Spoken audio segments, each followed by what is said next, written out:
You know, right now, as we speak, our world is being reshaped by not one, but two absolutely colossal technological shifts. And I'm not just talking about a software update. This is a fundamental rewriting of the rulebook for how we work, how we live, and it's all happening at a truly breathtaking pace. So that brings up a really critical question for every single one of us. Are we ready for this? Are our skills, our careers, our ways of thinking actually prepared for this new reality? Because honestly, the pace of this change is unlike anything we have ever seen before. And getting prepared, well, it's not really optional anymore. Okay, let's put some numbers to this to really set the stage. The World Economic Forum says that by 2030, a staggering 39% of a worker's core skills will be totally transformed, or they could even become obsolete. Just let that sink in for a second. That's almost 4 out of every 10 skills you rely on to do your job today.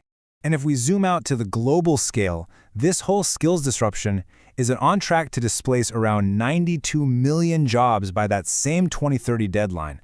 I mean, that's the scale of the challenge we're looking at. But, and this is a huge but, that's only half the story. The very same forces that are causing all this disruption, they're also creating this massive wave of new opportunities. We're actually looking at a net gain of 78 million new jobs. So the real takeaway here isn't about job loss, it's about a deep, profound transformation of work itself. So yeah, these numbers, they're not just stats on a page. They're signals that the very ground is shifting under our feet. Technology, global trends, it's all creating a completely new landscape for the world of work. So, the big question is, how do we navigate this completely new world? Well, this is where we're going to need a playbook for the future. You can think of it as your new survival kit. A guide to the skills you'll need, not just to get by, but to actually thrive. And this slide, it just captures that shift perfectly. Over on the left, you see the skills that are becoming less critical, things like manual precision, stuff that can be automated. But on the right, that's the future. The reason skills like analytical and creative thinking are just skyrocketing in value is because as AI takes over the routine stuff, the premium on uniquely human ingenuity goes through the roof. We are literally moving from a world of hands to a world of minds. And look, this isn't just about being good with computers anymore. Digital literacy has a whole new meaning. We're talking about collaborating with AI, really working alongside it.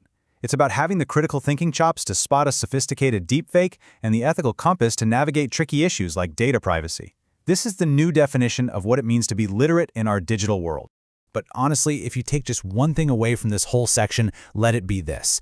The single most important skill isn't a skill at all. It's a mindset. It's that commitment to being curious, to being a lifelong learner. The tools are going to change, that's a guarantee. But your ability and, more importantly, your desire to adapt, that's what will always keep you ahead of the curve.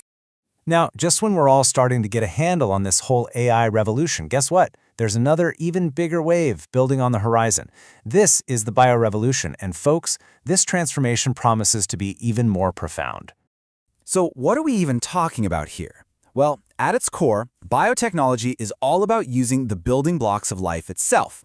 It's about applying science and engineering to living things to create brand new products and technologies we've never seen before. And I know, this might sound like something straight out of science fiction, but it's already happening. This table shows some mind-blowing examples. Instead of getting rubber from halfway across the world, we can now grow it from dandelions right here in the US. Instead of deriving sunscreen ingredients from shark livers, yeah, that's a thing, we can make them from engineered yeast. We're even creating military uniforms with textiles that mimic proteins from squid tentacles to make them unbelievably strong. This isn't the future. This is biomanufacturing today. And the potential from here? It is absolutely breathtaking. We are on the verge of developing actual cures for genetic diseases like sickle cell anemia. We can create more sustainable food, better materials, fundamentally reshaping healthcare, agriculture, and manufacturing for the better. It's incredible. So as you can imagine, this incredible potential has kicked off a very high-stakes global competition.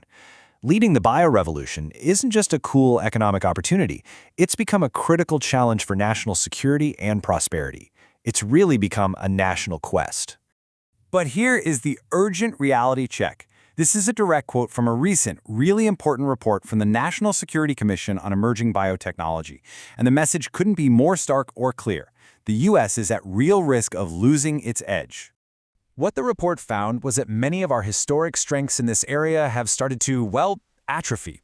That means the flow of private investment has slowed way down, and we just don't have a cohesive national strategy to compete. Our leadership position is absolutely not guaranteed anymore.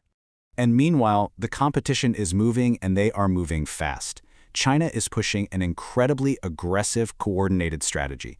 We're talking over 100 research parks, 17 industrial clusters, all backed by massive state-led investment. And they're growing their biotech workforce at a faster pace than the United States is. But it's not all bad news. There is a plan. That same commission didn't just point out the problem. They laid out a really comprehensive national strategy to get us back in the race and secure America's leadership in this absolutely critical field. Now, a huge piece of this strategy is to build what they call a web of biological data. Think of it as creating a national treasure trove of information to just supercharge innovation. And here's why each step is so important. First, you gotta standardize the data, so it's clean and ready for AI to use. Second, centralize it. Give researchers one front door to walk through instead of having them hunt through dozens of different silos. Third, build security in from day one to protect this priceless asset. And fourth, this is the magic part. Use this massive, unified data set to train AI models that can unlock discoveries faster than we can even imagine today.